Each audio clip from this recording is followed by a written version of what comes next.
some other basic note entry things that everybody needs to know when you're using finale or ties. You can come over here to the speedy entry tool and use the equals key or the T key, equal or T. Alright, and for beaming, notice the beam the beam key is the /, which is right underneath the question mark. So when I press it, nothing's happening because you have to beam, it beams backwards. So you beam back. You go to the one that you want to beam backward to, or break the beam.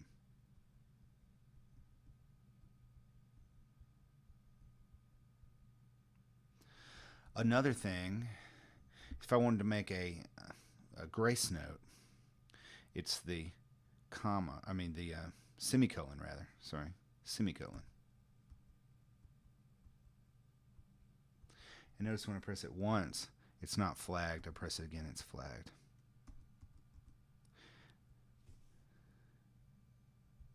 Someone show you another tool, the Smart Shape tool.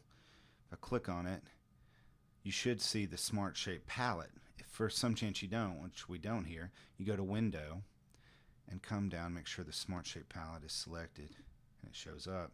Notice it's checked now.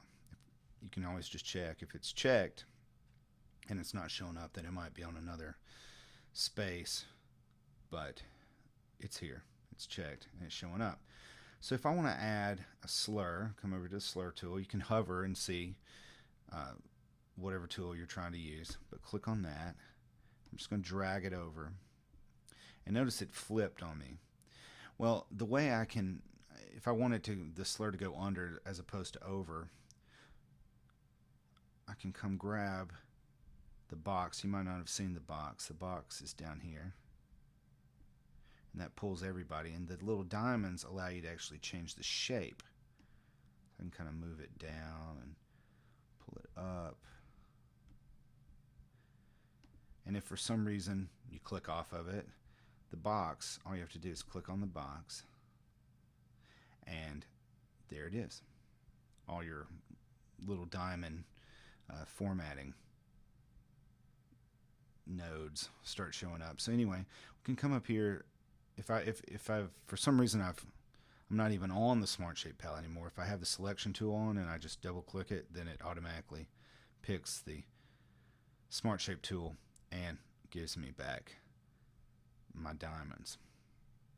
And the same thing goes for the crescendi and decrescendi, or crescendos and decrescendos. Notice if I grab this guy, I can pull it over there like that. Now, in another video, I'll show you. They automatically are straight. Like I can't, no matter what I do, I can't move them, right? But and another feature that's good in like 2011 is if I can drag my decrescendos down to the bottom.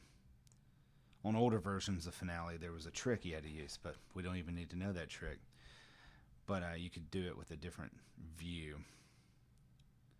So Command E gives you the different views: scroll view, page view, studio view.